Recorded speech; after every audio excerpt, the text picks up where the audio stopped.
Hello there, this is the World News at 12 on Voice of the People, 90.3 FM. My name is Chioma Innocent, and here are the top stories. Israeli minister announces settlement plans to thwart Palestinian state. Canadian court declares APC PDP terrorist organizations, denies asylum to fleeing Nigerian politician. Bala reveals Tinubu will garner 2 million Southeast votes in 2027. And PDP names 4 governors as potential 2027 presidential candidate. Details now.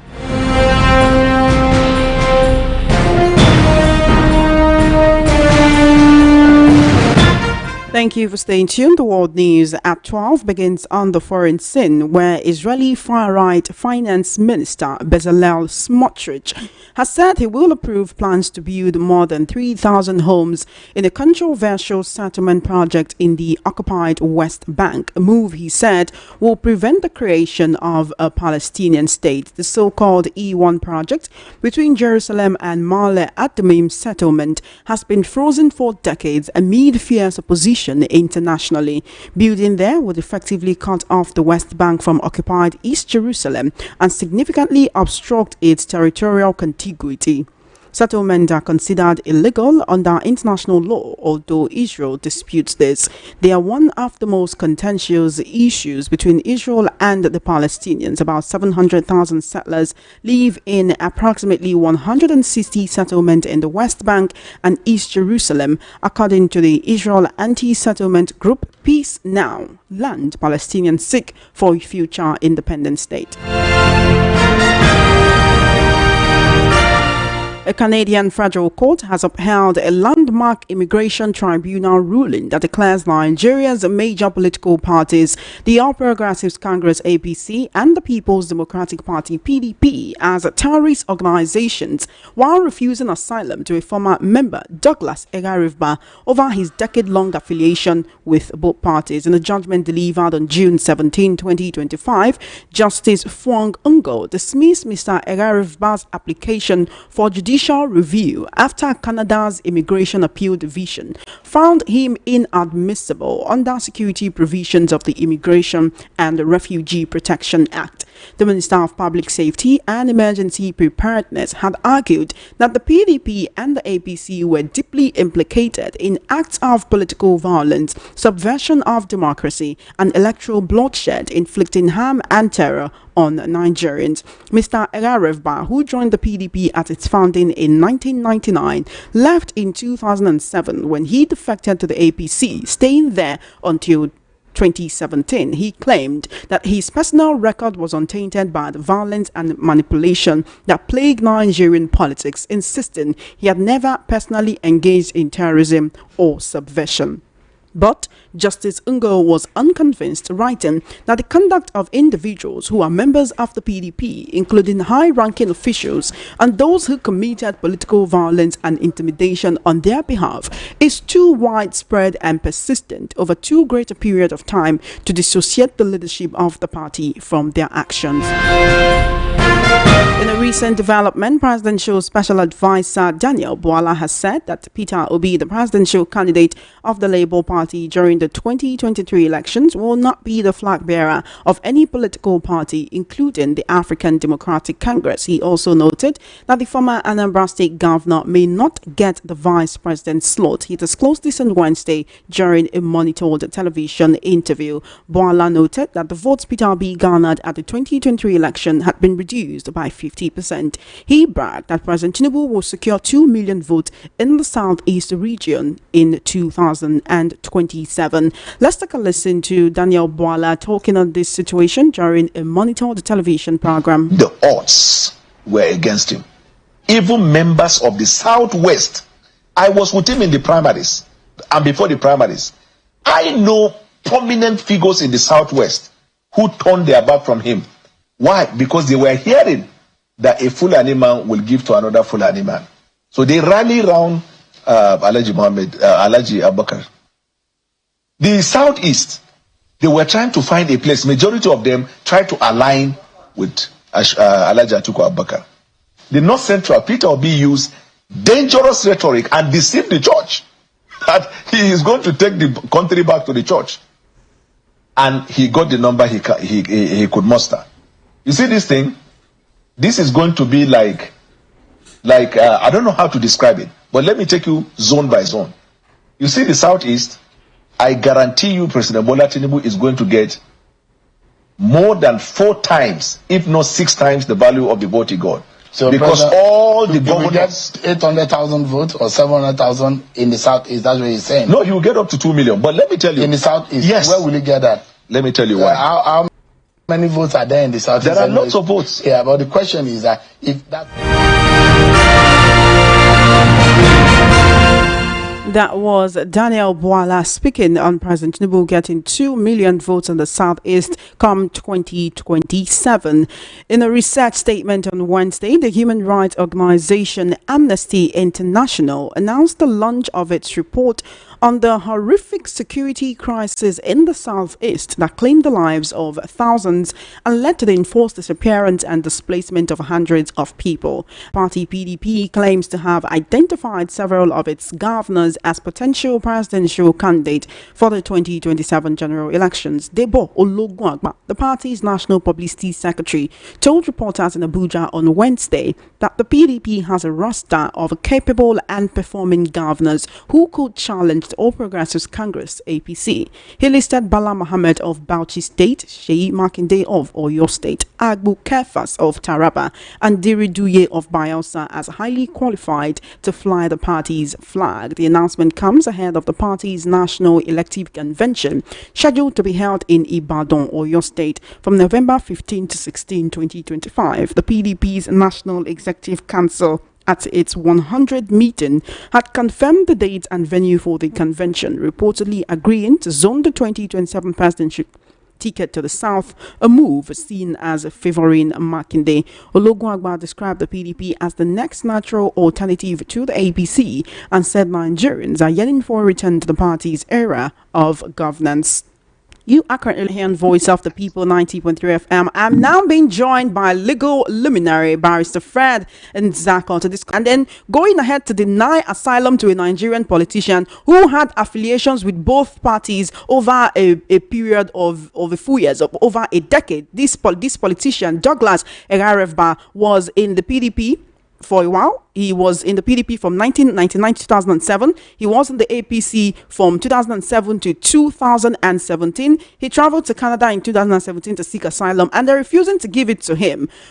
Honestly, looking at this, can we say that what is happening in Nigeria, the economic quagmire and the problems that certain political parties seem to have plunged the country into has transcended international borders, that now politicians are being denied asylum due to their affiliations with political parties?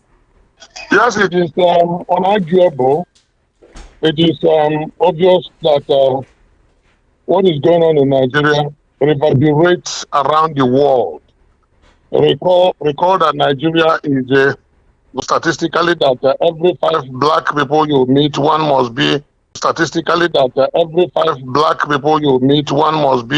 a Nigerian. And also recall that Nigeria is strategically said to be the giant of Africa, not only by its size of land, but also by the size of the people and the sophisticated nature of the Nigerian people that can come from their diversities and everything that makes Nigeria tick. But in as much as the government of the country over time have given the people the short end of the knife, which leads to terrible migration on account of the terrible bad governance that we have in the country. But it is not enough for any citizen to go and begin to ask for asylum on account of the bad governance. Yes, if you're asking for asylum because you're running away from political economic realities, one cannot say that since 1999 that any Nigerian could go on asylum or could seek for asylum on account of political persecution. The era of political persecution almost ended with the military regime. And then ever since we came to democracy in the Fourth Republic in 1999, there has been some relative freedom, relative in quote, because the freedoms are not absolute. But the question is, what would have made Douglas to be asking for asylum? He possibly would have used the name of these two political parties as oppressors. He would possibly would have used the name of these political parties as terrorizing his welfare and his interest, in quote, terrorizing in quote, due to the terrible bad governance that Nigerians have witnessed over the time. But that simply shows that he has misconducted his use. He has misapplied his citizenship, and he has misrepresented Nigeria in Canada. And that is why the court, because you'll be surprised that some of these people in foreign lands really don't know much about what is going on in Nigeria. They see everywhere as a dark place, that Africa is a dark region, especially that Nigeria is a country of dark leadership, because of the kind of information that they get from that coming out from Nigeria. So the judge would have considered APC and PDP as terrorist political parties that do not hand over any good leadership, rather that they keep messing up the people. And having determined that, the judge will naturally inadvertently describe the two political parties as terrorist organizations. And that is, some other person will say that that's what suits Nigeria, because Nigeria will go and describe a freedom fighting organization, a self-determination agitating organization as terrorist, meaning that to name and shame anybody or any group as being a terrorist group is no longer strong in the mouth of Nigerian people. So now Nigeria is getting the short end of the same thing that they caused itself. But I think that Mr. Douglas, however, by his conduct of demarketing Nigeria in Canada, he should be brought back to this country and be made to face the full weight of the law. Is he really demarketing Nigeria, Barrister Fred Nzako? A lot of things are happening in this country that everyone can see. Even outside Nigeria as well. So even with this whole Ibom incident that recently happened, it was carried by international media outside Nigeria. So is he the one demarketing Nigeria, or Nigeria and Nigerians are demarketing the country? The political elite are demarketing the country by their actions and inactions over the years. Now, Douglas Evaraba actually explained that his own personal record was untainted by any violence or manipulation that plagued Nigerian politics or plagued these parties when he was a part of them. That he cannot be said or seen. There is no evidence that he was personally involved in any issues, violence, corruption, or whatever. But the federal court in Canada is saying, be that as it may, for the fact that he was part of that party at all, then he's been denied asylum. Bear in mind that he's been there since the year 2017, and this case has been dragging on with him asking for asylum. Would you say the political class can now see what their actions portend for them and for the average Nigerian, and then take a step back and actually try to make Nigeria better, so that when news about Nigeria goes out on the international scene, what people are hearing are only good things? You are very right with that postulation. But the questions that need to be answered is, why was he seeking asylum? The tag asylum represents somebody who is a fugitive, somebody who is running away from persecution from his country, somebody who is being hounded by his system. Apart from the bad governance that is across board, which everybody, especially people that are not in government, are experiencing, there is no indication that he is personally being hounded by the government. Meanwhile, he possibly would have, I don't know all the details of what he has told the court, but he possibly would have indicated that he was part of a PDP at a time and part of APC at a time. Yes, so he did indicate, right? But here's the thing. So what then would have made the court to conclude that both political parties are terrorist organizations?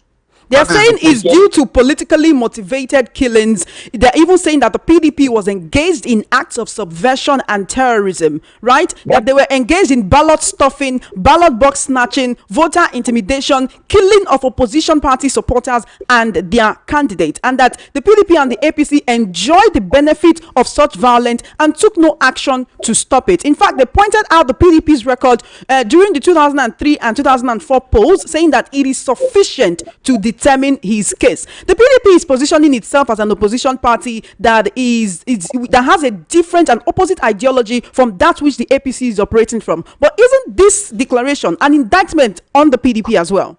What it now means is that he went and sold PDP and APC out for his personal gain.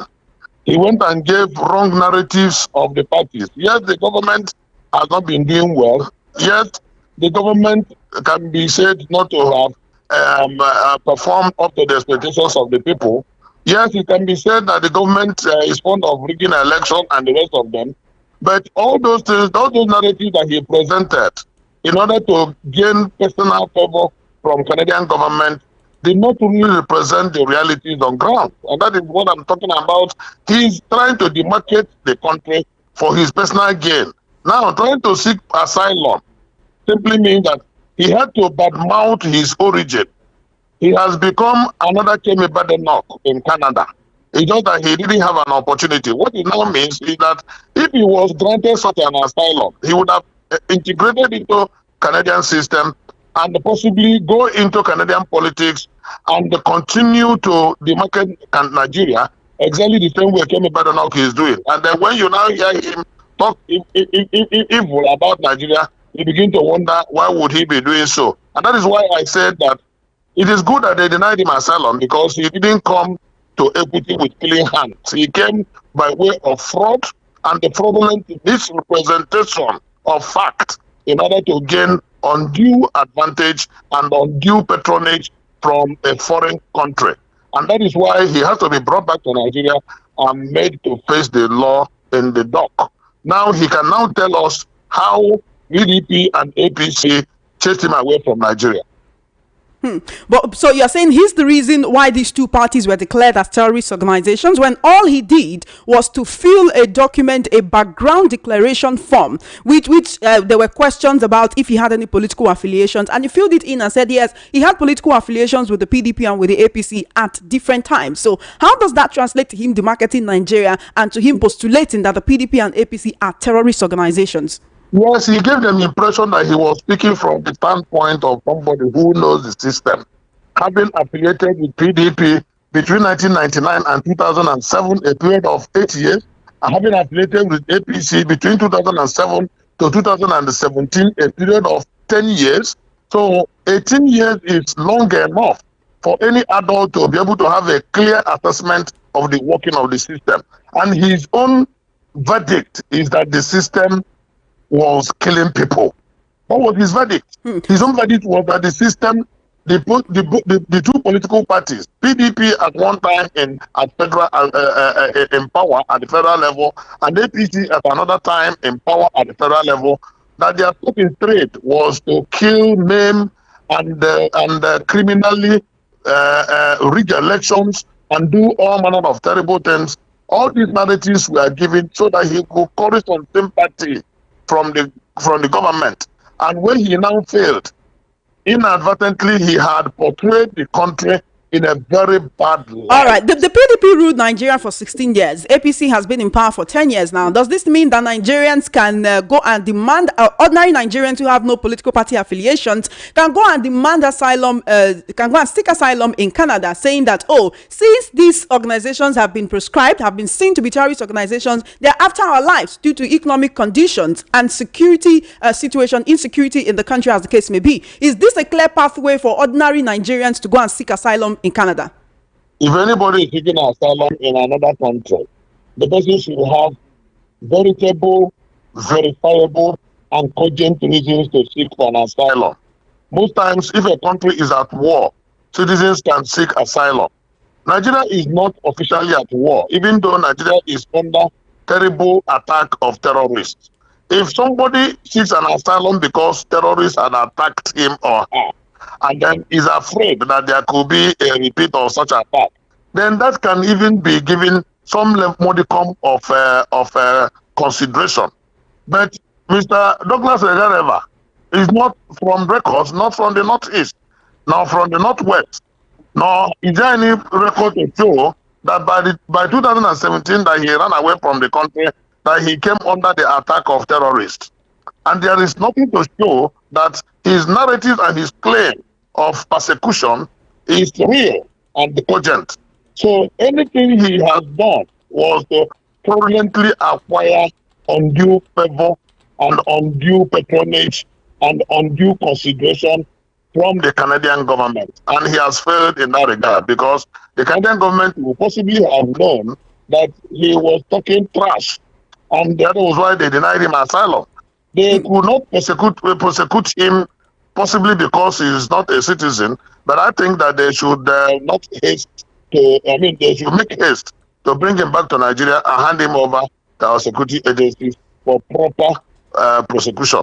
If he can convince our legal system here about his persecution, then he can now go scot-free. But if he fails to do so on account of the terrible narrative that is presented abroad, then he may have to cool off his head in the prison custody. Barrister Faradin Zako, one last question on this topic before we move forward onto other issues. Former President Olusegun Obasanjo has repeatedly criticized this current administration of President Bala Tinubu, saying he came into office without a plan. He's called the president and the vice president, Kashim Shettima, corrupt small minds. But in this document right now from the Canadian Federal Court, right, it is being said that the PDP had a violent record during the 2003 state elections and the 2004 local government elections, when he controlled the federal government and most states during the tenure of former President Olusegun Obasanjo and Vice President Atiku Abubakar. Atiku Abubakar is now positioning himself within the ADC, saying he wants to rescue Nigerians. But these are the kind of reports that another country that is not Nigeria has of him when during his tenure as the vice president of the country. Do these people actually have the moral right to criticize this current administration? Any government that is not delivering on its promises should be criticized. The current administration is not delivering on the promises and is not delivering on the expectations of the people. So they should be robustly, constructively criticized. And the criticism should not only come from politicians. The major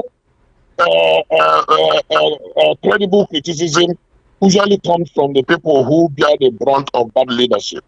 It is very obvious that one cannot say that President Bola Tinubu does not have any plan for the country. He must have some plans. The question is whether the plans are good enough and whether the plans are achieving the realizable expectations. The reality on ground is that whatever plans he has and whatever policies that he's putting in place are not delivering the expectations of the people. It is as good as as simple as that. And even Mr. President himself and his men, they know, especially when they want to tell themselves the truth.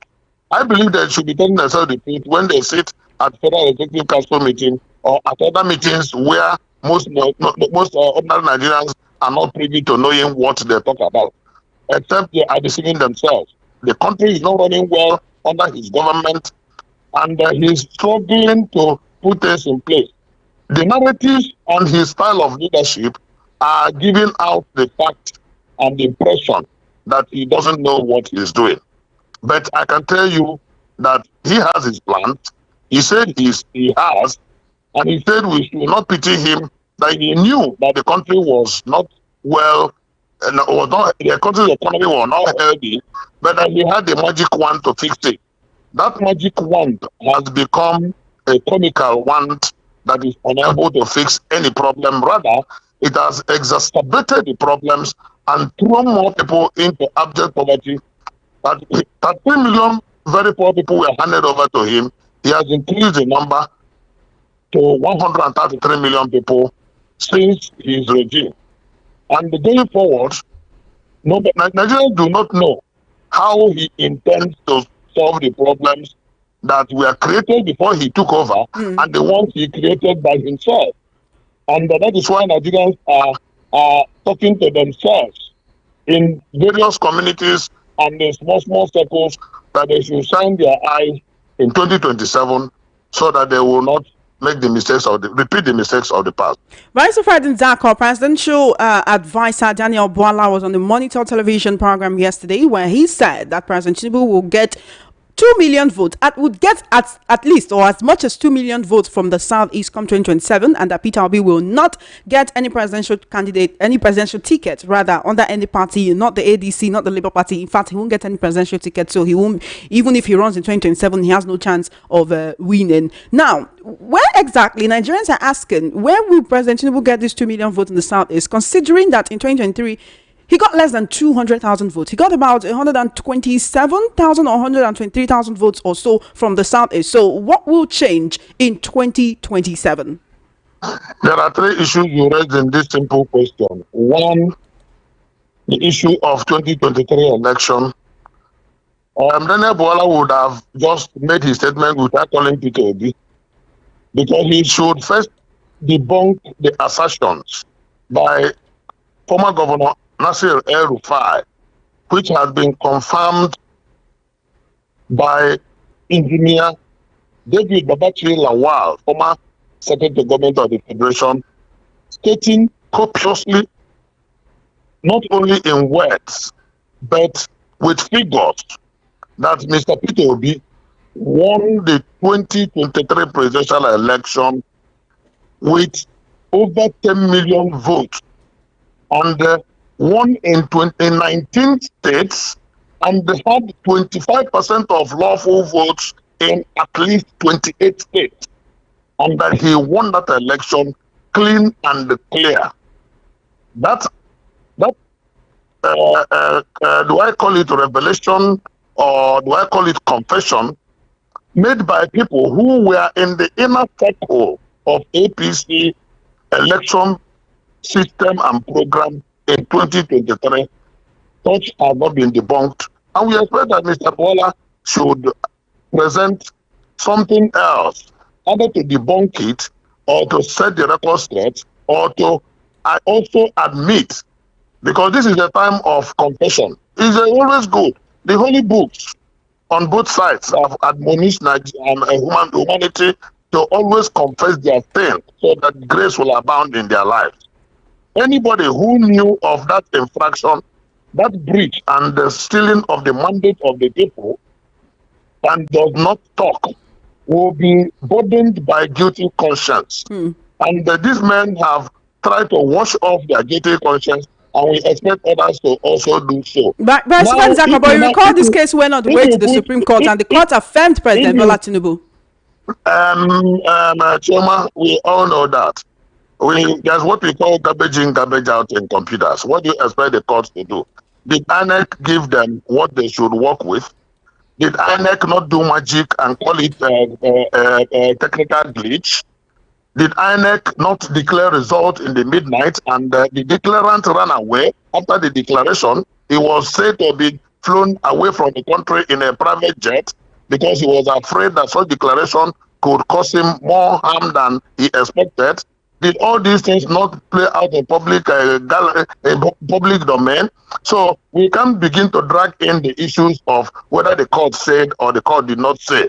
Now, the issue is that if that happened in 2023, then on what premise is Mr. Bala claiming that Mr. Peter Obi will not get the maximum victory, maximum votes in the Southeast? The second or the third thing that he now said was that he said that Mr. Peter Obi will not even get a presidential ticket to run, thereby exposing the inner workings of the minds of the APC. It reminds one of...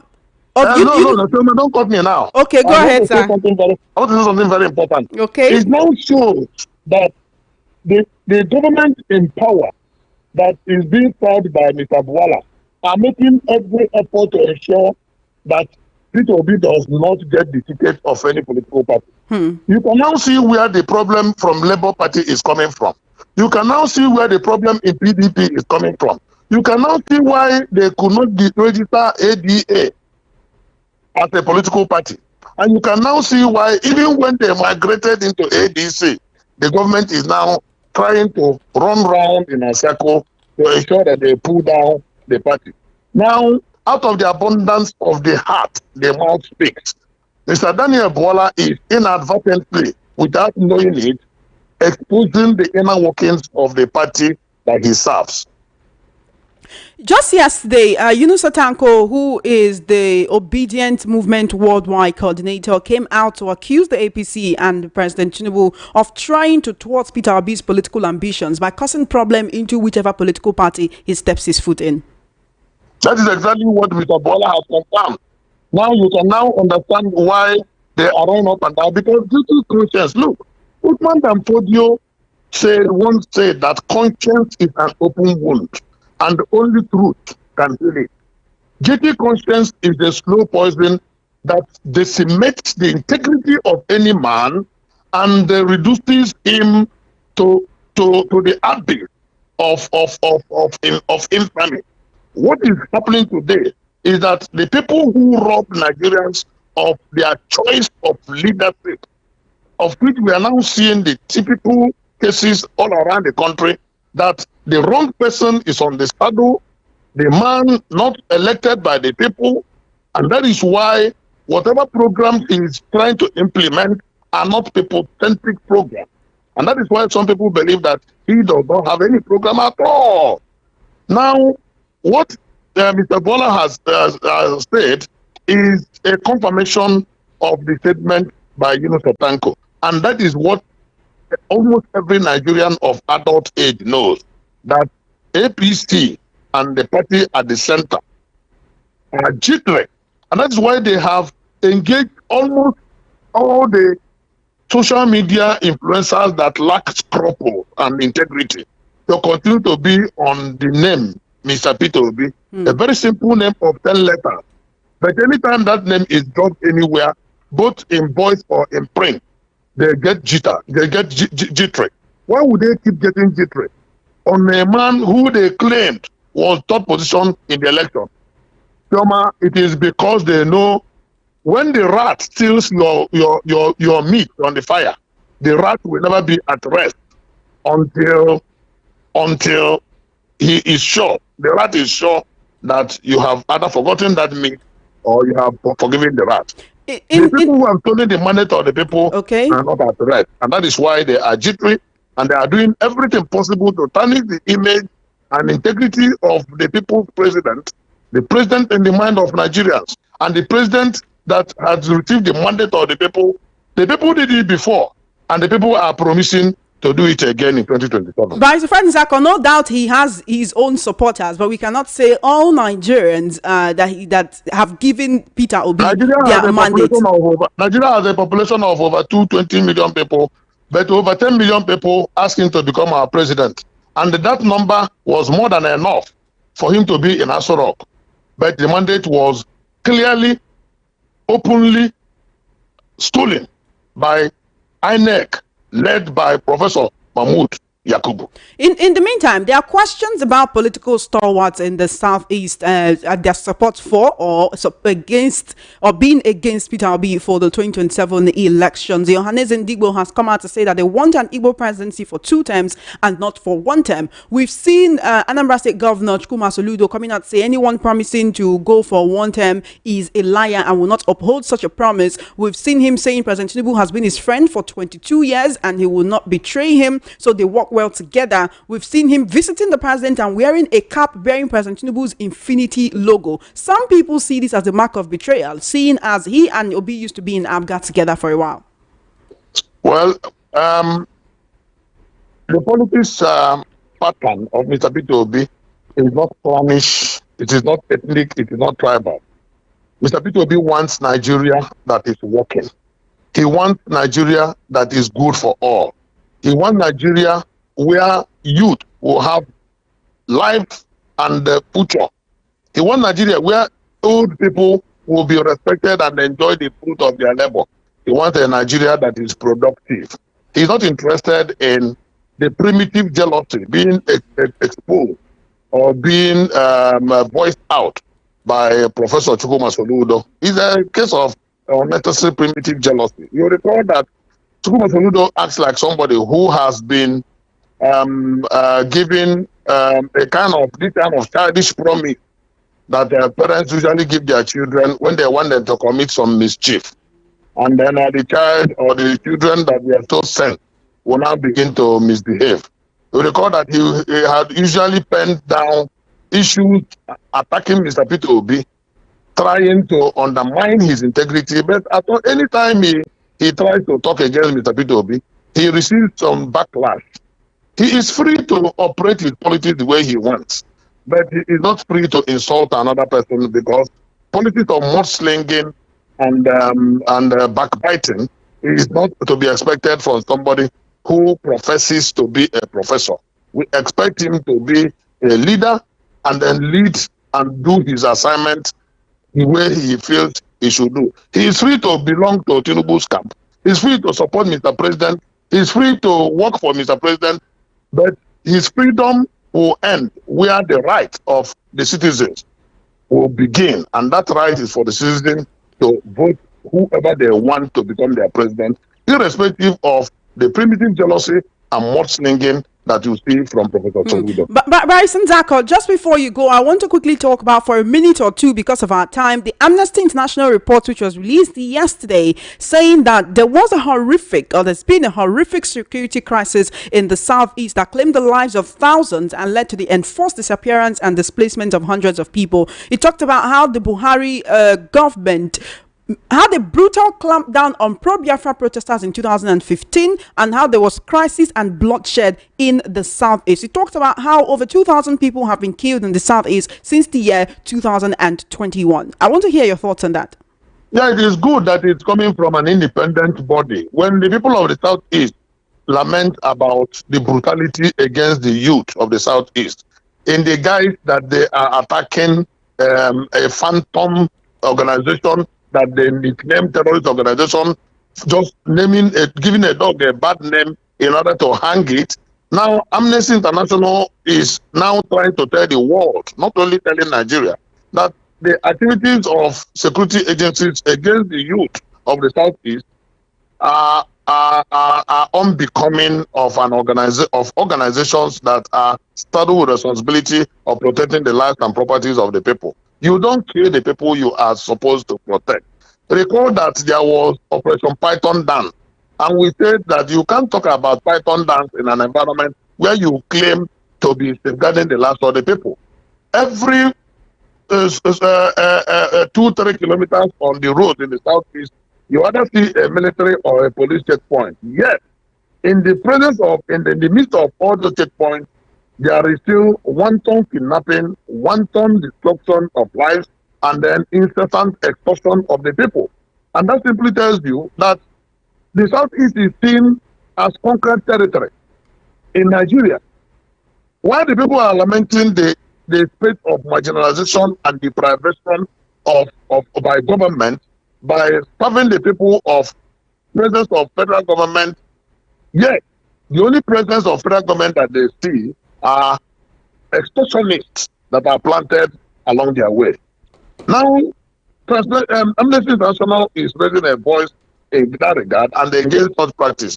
And we want to urge the government to listen to the voice of reason and then do what is needful and what is right towards the people of the southeast. Thank you so much, Barrister Ferdinand Zako, for joining me on the World News at 12 this afternoon. It's always a pleasure whenever we get to have these insightful conversations. Thank you so much. Do enjoy the rest of your day. Many thanks. You have been listening to the World News at 12 right here on Voice of the People 90.3 FM. We will now take the news from our sister station in the capital city of Abuja. This is the news at 12 from VOP 96.1 FM, Abuja. Thanks for staying with us. These are the latest developments from the nation's capital.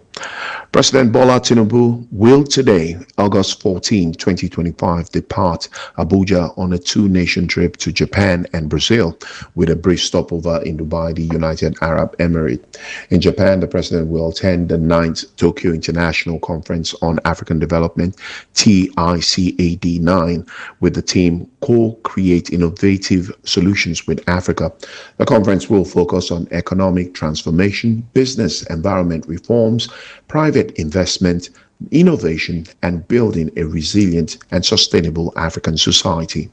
President Tinubu is expected to participate in plenary sessions, hold bilateral meetings, and engage with chief executives of Japanese companies with investments in Nigeria.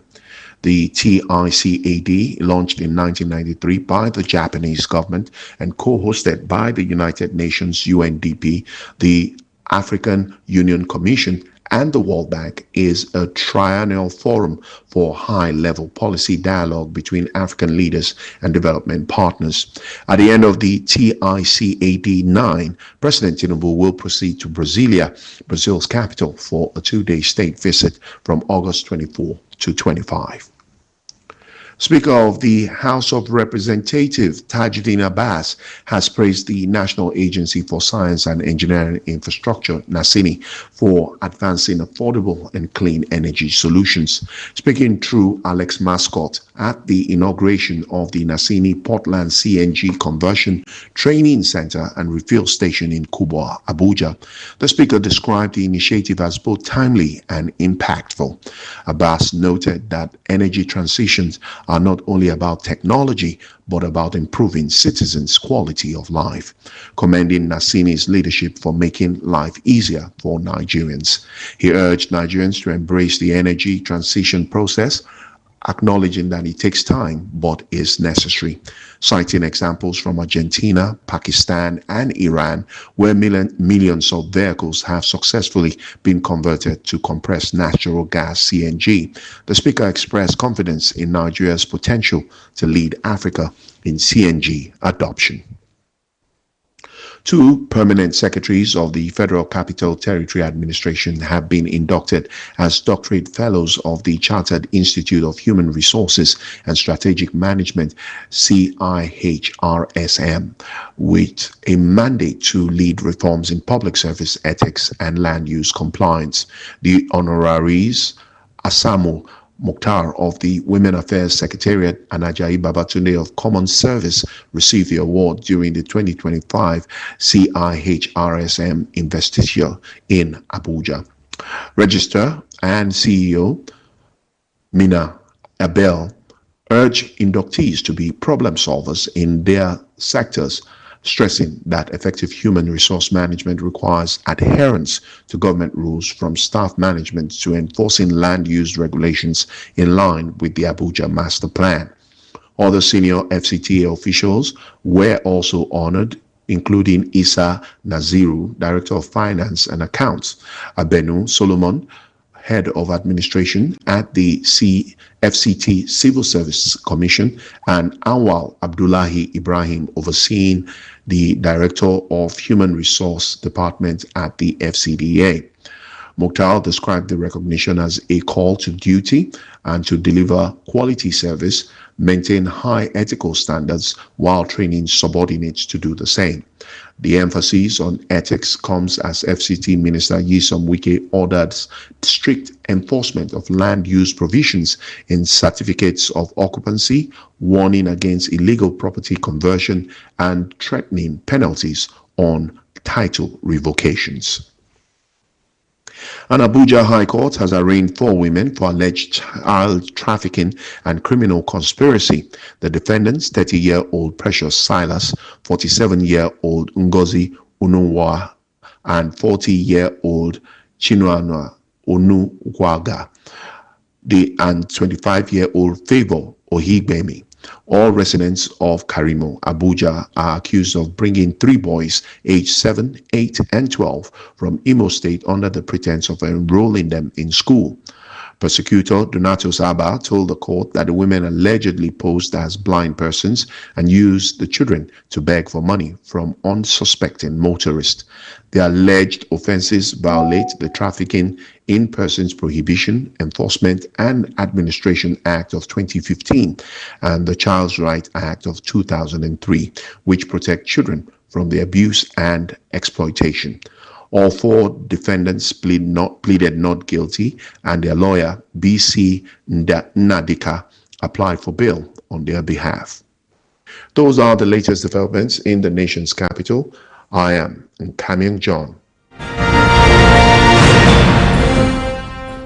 Thank you for staying with us, and that's all on the world news at 12 this afternoon. Before we go, let's take a look at the top stories again. You heard that Israeli minister has announced settlement plans to thwart Palestinian state. Canadian court declares APC, PDP terrorist organizations, denies asylum to flee Nigerian politician. Bala reveals Tinubu will garner 2 million Southeast vote in 2027, and PDP names 4 governors as potential 2027 presidential candidates. That is a wrap on the world news at 12. My name is Chioma Innocent. Good afternoon and thank you for listening. Do stay tuned. Coming up next is Matters with Solomon Ofem.